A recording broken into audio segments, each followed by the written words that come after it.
Hi, this is Christine. Welcome to Scrap and Rabbit. I'm here with a little journal that's available in my Etsy shop.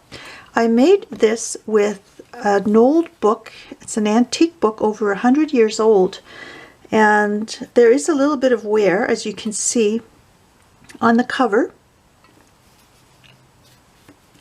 And I covered part of it with some pretty scrapbook paper and some trim, a velour type fabric over the spine, and some more trim and a little heart on the back. It's held closed with some tea-dyed cotton ties that I made.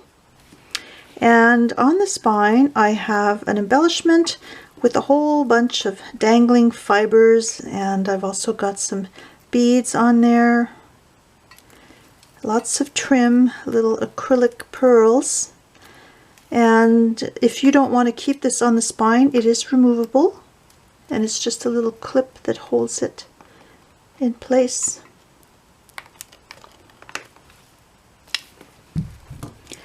I also included a little paper clip, and it's got a little flower and a key.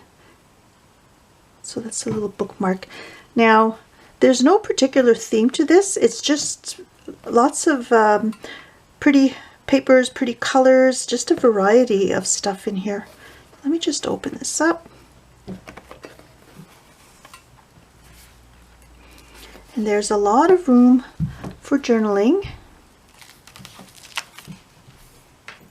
So I'll go over the inside quickly so you can see what the pages look like. So there's the inside front cover, and I've got some tea-dyed cotton on the inside spine.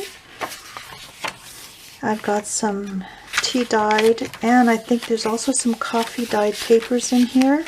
I've got some line paper. There's some scrapbook paper. So if you wanted to put some photos in here, make sure that you're not using your originals because these pages are not acid-free. So there's a little pocket. This was some writing paper that I had. So there's lots of room for stamping and embellishing, drawing. Turn it into a junk journal. There are two thick spines in here. I mean, two thick signatures. Here's the other side of the doily pocket.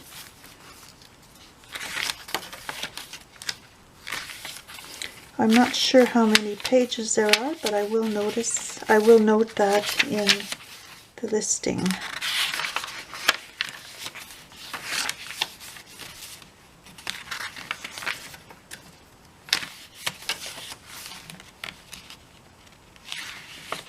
And here's the next signature.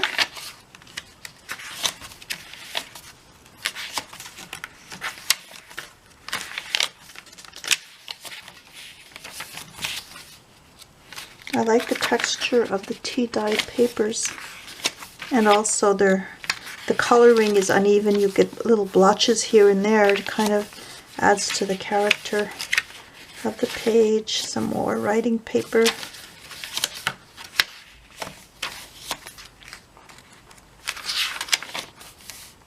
I left the ties fairly long. You can always snip these back, but some people like to attach beads in their journals, so you can use that for beads or charms. And here's another doily pocket.